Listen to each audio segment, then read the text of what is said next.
আপনাদের জন্য নিয়ে আসলাম আজ ঐতিহ্যবাহী একটা মসজিদ। বাংলাদেশের না, এটা মালয়েশিয়াতে কেদ্দা জেলা। দেখেন এখানে দেখাচ্ছি যে এখানে এই নামটা কি, মসজিদ জাহিদ মস্ক, মানে মসজিদ জাহিদ এই মসজিদটার নাম। এই মসজিদটা আমি আজকে আপনাদেরকে পুরোপুরি মসজিদটা দেখাবো ইনশাল্লাহ, সবাই দেখবেন। আসসালামু আলাইকুম রহমতুল্লাহি বারাকাতুহু।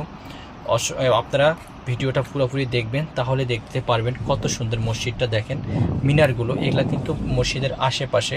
এটা একটা ঐতিহ্যবাহী মসজিদ মালয়েশিয়ার। এটা অনেক পুরান এটা মসজিদ। এই যে দেখতে পাচ্ছেন সামনে যে কামানের মতো দেখতে পাচ্ছেন, এটা আসলে একটা কামান, পুরান কামান।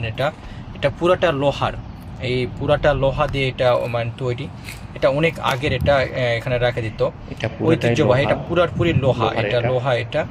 আর দেখেন এটা পুরোপুরি লোহা। একটু দেখেন পিছনে, দেখেন এই যে একটা হুপের মতো আছে, যেখানে হয়তো বারুদ বা কোনো কিছু দিয়ে এটা করা হতো, আমি জানি না। ওই যে ওই পাশে দুইটা এখানে রাখা হতো।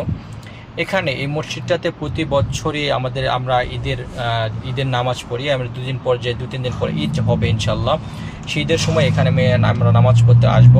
এখানে এই অঞ্চলের যে রাজা আছে, কেদ্দা অঞ্চলের যে রাজা আছে, সেই রাজা কিন্তু এই মসজিদে নামাজ পড়ে।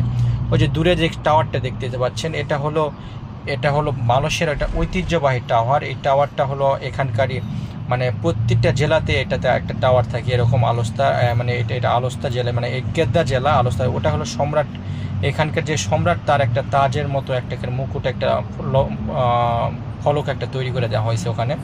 ফুলগুলো দেখেন কত সুন্দর ফুলগুলো। তারপর দেখেন মসজিদটার কত সুন্দর কারুকাজ দেখলে মনে মাথা হবে। এই দেখেন কত সুন্দরভাবে সাজাইছে, কারণ দু তিন দিন পরে ঈদ আছে। এখানে সর্বোচ্চ এই কেদ্দা জেলার যে রাজা আছে, সেই রাজা কিন্তু এখানে নামাজ পড়ে। দেখেন দরজাটা কত সুন্দর। আমি ভিতরের ভিডিও যাই নাই, ভিতরে পরে যাব।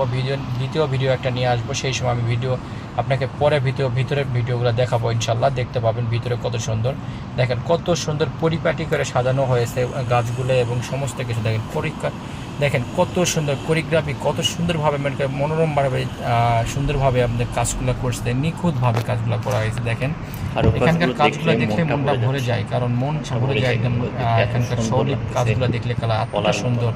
আমি কথা বলছিলাম, একটু ভয়েসটা সেই সময় করে দিয়েছিলাম, কারণ যে এখানে অনেক নয়েজ হচ্ছিল, বা চার সাইডে রাস্তা আছে, এই জন্য। দেখেন কত সুন্দর। উপরে মিনারটা কিন্তু পুরোটাই কিন্তু এটা তামার মতো, একটা তামা একটা ধাতু দিয়ে ওটাতে তৈরি করা হলো। আর এই যে রুমটা দেখতেছেন, এটা এখন মসজিদের ওটা কিন্তু গেট। আর দেখেন চারপাশটা কত সুন্দর এবং কত বড় জায়গা নিয়ে ওখানে ঝর্ণা আছে বিভিন্ন। এখানে পরিবেশটা, মালয়েশিয়ার মসজিদগুলোতে আসলে পরিবেশটা দেখে মানুষের নামাজ পড়তে ইচ্ছা করবে। এই যে জায়গাটা করে দিচ্ছে, এখানে দেখেন, এখানে রাখছে, এখানে দেখছেন, এখানে নামাজ পড়ার জন্য, এক্সট্রা নামাজ পড়ার জন্য। এখন তো একটু মুসল্লি বেশি হয়, জন্য নামাজ পড়ার জন্য ওখানে রাখছে। এই যে আমি একটু ভিতরে অল্প একটু, তো একদম ভিতরে যাবো না, ভিতরে ভিডিও একটা এক্সট্রা করে করছি, এই জন্য পরে ভিডিওটা যায় নাই। দেখেন কত সুন্দর কাজের, মানে এতটা সুন্দর লাগতেছিল আমাকে ভিডিওটা, মানে এখানে দেখে। এটা আমরা তো প্রতি সপ্তাহে এখানে যাওয়ার চেষ্টা করি, প্রতি সপ্তাহে না পারলেও 1 মাসে হলেও আমরা এই মসজিদের নামাজ পড়ার জন্য যাই ইনশাল্লাহ। দেখেন কত সুন্দর। আমি 4-5টা, এখন এখানে কিন্তু আমি মাত্র 2 পাশটা দেখাইছি, আরও 2 পাশ বাকি আছে, কারণ এই মসজিদটা অনেক বড়। কারণ এখন দেখাইতে গেলে আপনাদের অনেক বড় ভিডিও হয়ে যাবে, তবে এই জন্য আমি পুরো ভিডিওটা নেই নাই। দেখেন কতটা সুন্দর, এবং দেখেন পরিবেশ, ওই পাশে একটা ঝর্ণা, এই পাশে একটা ঝর্ণা, এবং আর দেখেন কত সুন্দরভাবে ঘাস লাগা পরিপাটিভাবে আছে। দেখেন ওখানে কেদার জেলার যেটা ফ্ল্যাগ আছে, সেই ফ্ল্যাগটা ওখানে দেখা যাচ্ছে। আর দেখেন কত সুন্দরভাবে সাজানো, একটুকু ময়লা পাবেন না আমাদের যে মসজিদগুলো যেমন নোংরা থাকে, এখানে কোনো মসজিদে নোংরা বা কোনো অগোছালো বা কোনো কিছু নাই। যে গাড়িগুলো আছে দেখেন 11/3/19 ওটা চলে গেল। আমি এখান পরে দেখাবো ইনশাল্লাহ আপনাদের আবার পরবর্তীতে আমি পরিপূর্ণ এখানকার ঠিকানা এবং পরিপূর্ণ কখন এটা হয়েছে, স্থাপন করা হয়েছে, আমি সমস্ত ইনশাল্লাহ আপনাদের মাধ্যমে ইনশাল্লাহ কিছুক্ষণ পরে আপনাদের জানিয়ে দেবো। এখন একটা আকর্ষণ আছে, সেই আকর্ষণ জায়গাটা আমি নিয়ে যাচ্ছি। একটা ঢোল এখানে রাখতো, বড় একটা ঢোল বাজাইতো, যারা যখন ঐতিহ্যবাহী, যখন কোনো কারেন্টের বা প্রচলিত ছিল না, যখন মাইকের ব্যবস্থা ছিল না, তখন এটা কিন্তু পরিপূর্ণ একটা ঢোল, এটা বড় একটা ঢোল। সেই ঢোলের এখানে বাদ্য দিয়ে, মানে একটা বাদ্যযন্ত্র দিয়ে ওনাকে মানুষকে ডাকা হয়তো, যে এখান থেকে দেখানো যাবে ঢোল। এটা আমি একটা ঢোলে হাত দিলাম, হাত দিয়ে বাড়ি দিচ্ছিলাম, যে দেখি আসলে কি এটাকে ঢোল। হ্যাঁ, এটা চামড়ার, প্রকৃত একদম চামড়ার ঢোল। দেখেন কত বড় একটা ঢোল।